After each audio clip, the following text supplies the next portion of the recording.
Greetings, everyone. Pete Pardo here from Sea of Tranquility. Welcome to day 14 of our favorite female-fronted bands of all time. We've got 30 days here in the month of November. Each and every day, both you and I are picking one of our 30 favorite female-fronted bands. You know, rock, pop rock, hard rock, classic rock, heavy metal, power metal, progressive metal, thrash metal, progressive rock, whatever it might be, right? We're picking our 30 favorite bands each and every day, a different band. Today we're going to talk about a very cool band that this band helped launch the career of this very spectacular lady who is one of the most legendary female rock singers of all time.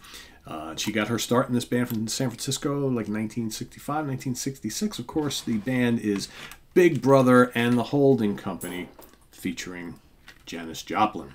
All right, so the two albums they recorded together, of course, Big Brother and the Holding Company, and then Cheap Thrills.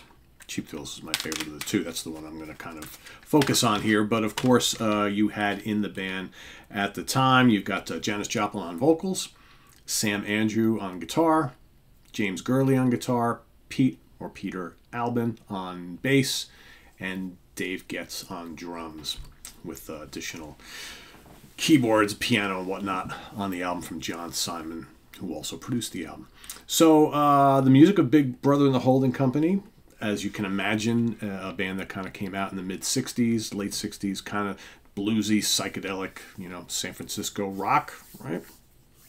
With this amazing female blues singer, right?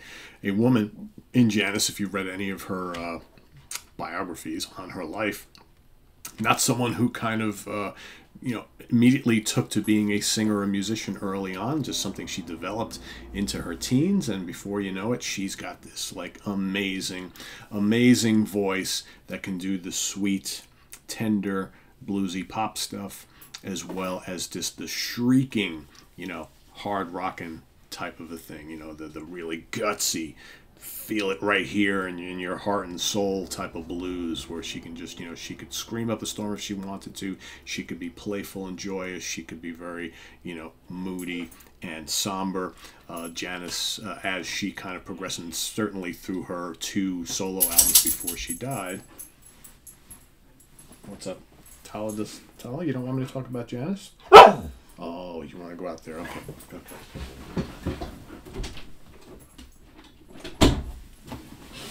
Tala didn't want me talking about Janis this morning, so I said, well, you know what? If not, then I guess you got to go out of the office. Anyway, Cheap Thrills, like I said, both of these albums are really strong. You got Bye Bye Baby on the debut, which is just absolutely terrific. Easy Rider is really good. Call on Me. I mean, these are all like legendary 60s rock songs. Down on Me as well, Caterpillar, great stuff. And then, of course, here you've got I Need the Man to Love, combination of the two, The Great Summertime, of course, Piece of My Heart, probably the most well-known song, Turtle Blues, Oh Sweet Mary, and The Great Ball and Chain, which, of course, was recorded live. Ball and Chain is just absolutely terrific.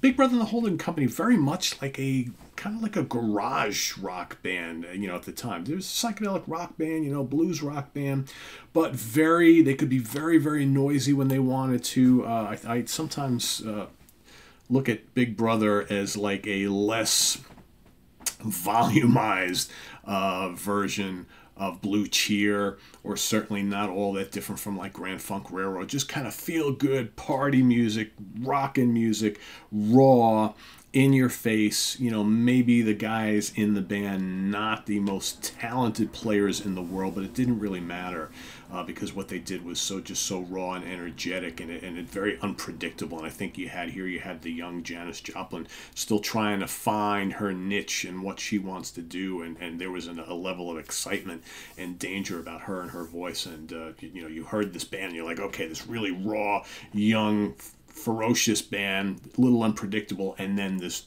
mind-blowing singer to kind of top it all off.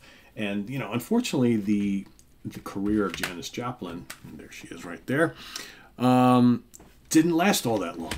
It's like if these albums, what I say, 67, right? 19, that's exactly where the years on these bad boys.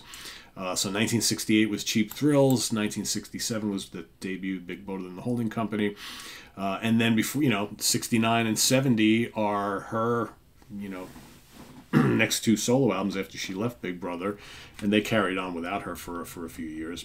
And then she was gone, and of course, a life just filled with excess and drug and alcohol addiction, and just like Jimi Hendrix, just like Jim Morrison, and many, Brian Jones, and so many others from this era just barely made it out of the '60s into the early '70s, and then they're gone, and all that talent and potential just kind of wiped away, and that was this era, right? So, but yeah, one of the, let's face it, how many other bands were greatly influenced by Big Brother and the Holding Company and Janis Joplin, right? That whole, we're gonna play bluesy hard rock. We're gonna get an amazing singer, and we're gonna, whether male or female singer, it doesn't really matter, but certainly probably influence a ton of ladies to go out and want to do this sort of thing. So their impact on rock and roll history cannot be underscored. And again, whether you like her music better with Big Brother or on her own, that's totally up to you. I think there was a little, for me anyway, I really like the Big Brother albums. Her two solo albums are great as well, but I really like these albums because, like I said, I think there's a rawness and like a sense of I don't know, naivety going on here, sense of danger. I like the kind of like unpredictable nature of the playing on these albums. Like I said, they're not like they're the best musicians on the planet, but it doesn't matter.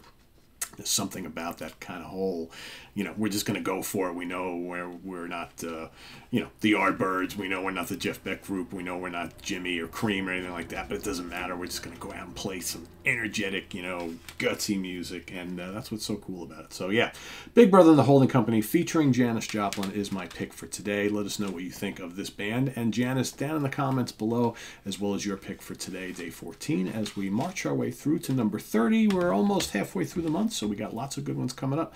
So stay tuned each and every day here on the channel for more female-fronted bands, and visit us on the web at www.seaoftranquility.org. We're on Facebook, we're on YouTube, all together, all the damn time. Please stay tuned tonight for the Hudson Valley Squares. We got a cool show coming up tonight, which we're titling Sounds Like This. We're each going to be picking 3 bands that we really like. Could be newer bands, could be bands that have been around for a while.